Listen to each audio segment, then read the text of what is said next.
exercise, however, that is incredibly underutilized yet powerfully effective when it comes to losing belly fat. Today, I'll share what that is and how you can start using it right away. First off, let's talk about why belly fat is so hard to lose in the first place. This was first brought to attention in the literature back in 1997 by Dr. Bouchard, where he discovered that certain areas of your body are easier to lose fat than others, and is largely determined by genetics.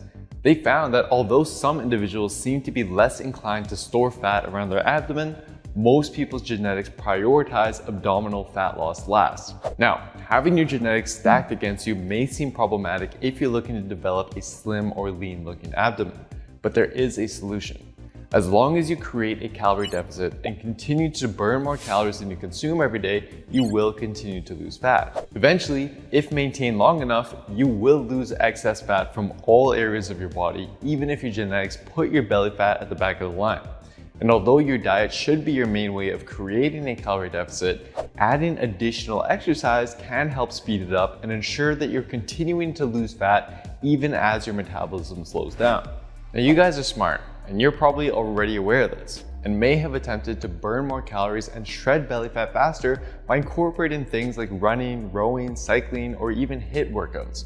These forms of cardio tend to burn calories very quickly, making them seem like a great way to burn off belly fat over time. For example, based on what's known as a compendium of physical activities, a regularly updated database that outlines the calorie burn for various exercises, a 170-pound individual, compared to if they were to just sit around, can expect to burn roughly an additional 12 calories per minute when running at a moderate pace of 6 miles per hour. So a 30-minute running session would lead to a net total of about 360 calories burned. Do that 3 times a week for a year, and that would lead to an additional 56,160 calories burned. And given that back in 1958, researcher Wishnowsky discovered that losing 1 pound of fat requires burning 3,500 calories more than you consume, then this routine would amount to about 16 pounds of additional fat loss per year. Now, while this does sound great on paper, the truth is the overwhelming majority of people can't actually stick with traditional cardio long enough for fat loss to reach stubborn areas. In fact, even in studies where subjects are assigned to cardio sessions to do, dropout rates tend to be on average almost 20%. And it's not that these methods don't work, because they do. I've personally used running and HIIT regularly in the past to get me down to very lean levels. In fact, I used to believe that these intense cardio sessions were the key to burn off stubborn fat, but they were brutal. They required a lot of willpower. I got sore from them, it really impacted my energy, and I just dreaded doing them most of the time. And although I stuck it through and eventually did get the 6-pack I was after simply because I was burning a lot of calories, I just couldn't get myself to continue these grueling sessions, especially outside of summertime. And eventually, I had lost a lot of the progress I had made. Now, don't get me wrong, these forms of cardio, they do definitely have their place, and some people have no problem sticking to them. In fact, I still do these intense sessions once or twice a week for conditioning, but I no longer rely on them as my main form of cardio to lose fat, and nor should most people. Because if you want to lose your belly fat, and more importantly, keep it off once it's gone, then you need something that you can stick to for life. What's the solution? It's the easiest to maintain, lowest stress, lowest fatigue, most versatile form of cardio: walking. Now, I know what you're thinking. Walking doesn't burn many calories, and there is no way I can walk my way to a 6-pack. Years back, I would have said the exact same thing. But a 2021 meta-analysis titled Slow and Steady, or Hard and Fast, helped shed some light on the matter. The researchers analyzed a total of 54 studies to determine the effect that different types of cardio had on fat loss. What they found is that intense forms of cardio like HIIT or running, while time efficient, didn't provide any superior fat loss effect when compared to longer yet less intense forms of cardio such as walking. Which makes sense. It's simply a numbers game. Your body doesn't care whether the calories you burned were from some crazy intense fasted cardio session or from plain old walking. What matters most is what you can do consistently over time.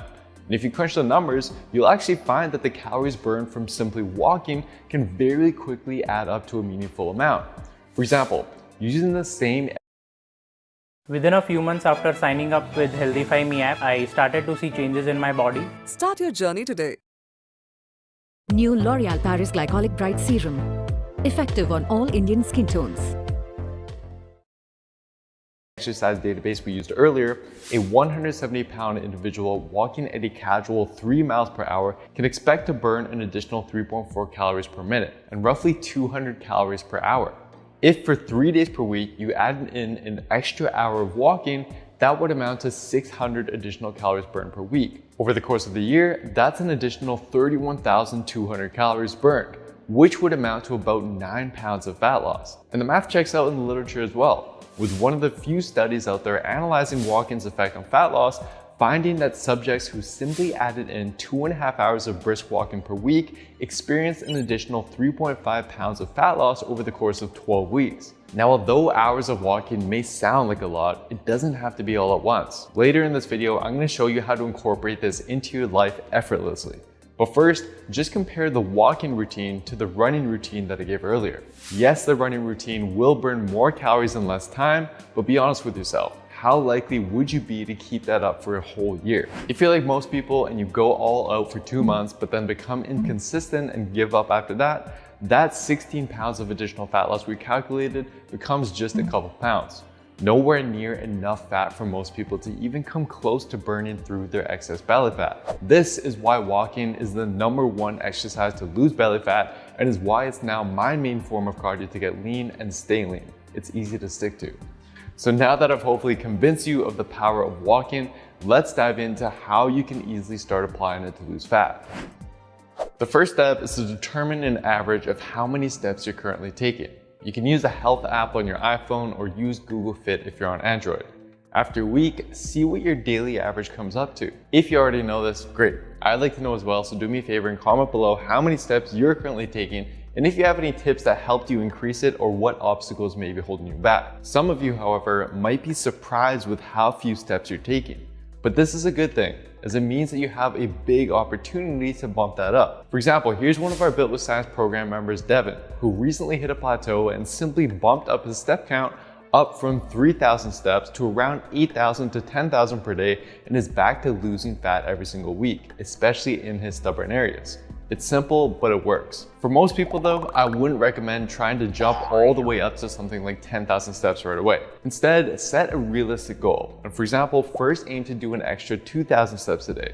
Given that the average individual takes about 1,200 steps during 10 minutes of walking, all you have to do is throw in 2 10-minute walks into your day to accomplish that. Once you're consistent with that, try bumping it up by another 2,000 steps and continue doing this with the goal of consistently getting at least 8,000 steps or even up to 15,000 steps per day, which seems to be the range that provides the greatest fat loss and health benefits.